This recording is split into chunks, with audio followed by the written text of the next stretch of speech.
Hey, what's up, everyone? I just want to do a quick video on a quick topic that is really impactful for all that we do. It's something that's could be said in one sentence, but its implications are really for all things. And as I train my mind and my worldview to really fall under this category, I begin to see that even before I was shaped by a Christian worldview, even before I was a Christian myself, I could see how this topic really was always there, and it's the reality of us living in a created order. When someone discovers fire, it's not that at that moment fire was discovered. It's that we live in a created order where fire does what fire does, right? And the same reality is, marriage is not a concept that societies have propagated because they're useful to healthy flourishing of societies and states and nations. They marriages are that, but they aren't that because societies have deemed it to be so. They're that because we live in a created order. Really anything, right? Monogamy is what's best, and you see that's what's best for healthy families, not because that's what we did trial and error and that's what we've arrived to, but it's because we live in a created order, right? Male and female, it's not just what works best. It's not just when we're not pragmatists, or we're not just saying, okay, well, this is what seems to be the best things for this world and for flourishing for families. So I think pragmatically we should just say marriage is between a man and a woman. It's not that either. It's because we live in a created order, right? If I begin to just make atrocious noises out of my mouth, I can't say that that's music, and I can't really say that, hey, I'm gonna sell this album and it's gonna sell because this music is equivalent with something of Beethoven or something of Wolfgang Amadeus, and I can't say that because we live in a created order that says that qualitatively we can hear when music sounds better than other so-called strands of music. So all this to say is we live in a created order, and the more that we get our minds to think that there's nothing in this world, nothing in this life that is outside the created order as God has given it to us from the beginning of the creation account. You see our God, who is a God of order, bringing order to the chaos of the world that's formless and void. And you see that throughout Genesis, in the creation narrative. You see this concept of God is the one who's underneath all things, sustaining all things.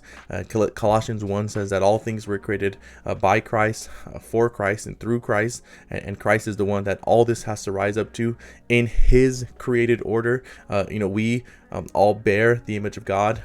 Because of Adam and Eve and our first parents, their fall, we have a curse, we have a marred imago Dei. But in Christ, that grace is restoring that nature back to understanding the created order. And so even as I think about my life and stories that have impacted me, movies that have impacted me, just compelling songs of music that have impacted me, when I think about scenes of my life or seasons of my life that have been very impactful, what I see is that the more that those were aligned with the created order, it was that reason. It wasn't merely the cinematography, it wasn't merely the song itself, it was what those things were communicating and how they were lining up with God's created order. And I think that's what I really want us to really get into our minds is, people out there who don't name the name of Christ have true things to say. People out there who don't name the name of Christ can have a semblance of, hey, well, they look like they're put together. They have a joyful family.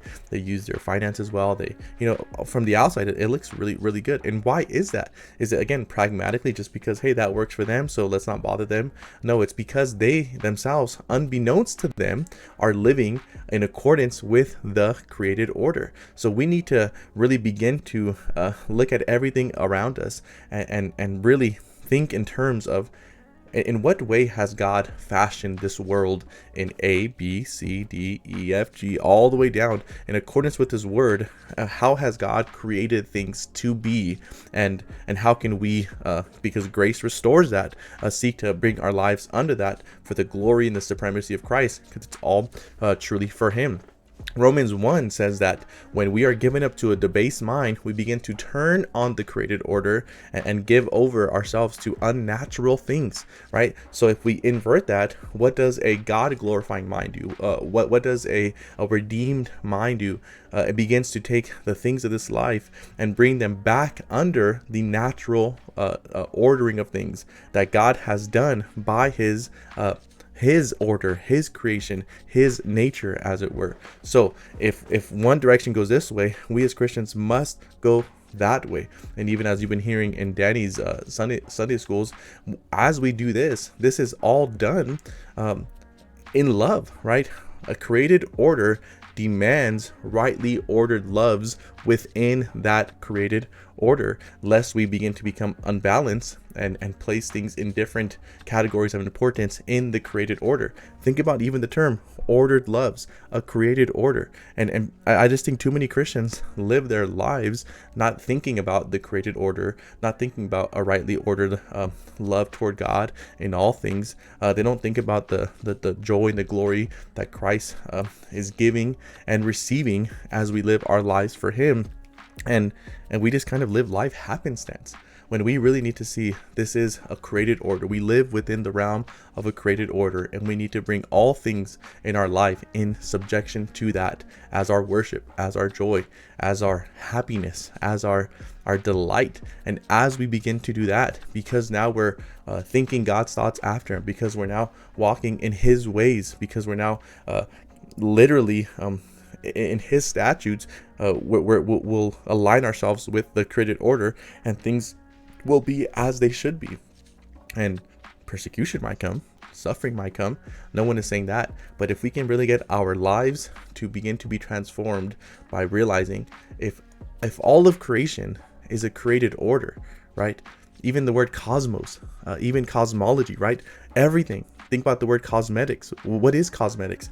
It's just a right ordered beauty in the cosmos. It's seeking to bring about a more beautiful display of an ordered reality in the cosmos. So that's why if you were to put lipstick here and you were to put eyelashes coming out of your lip, you would be able to look at that and say, that's not right.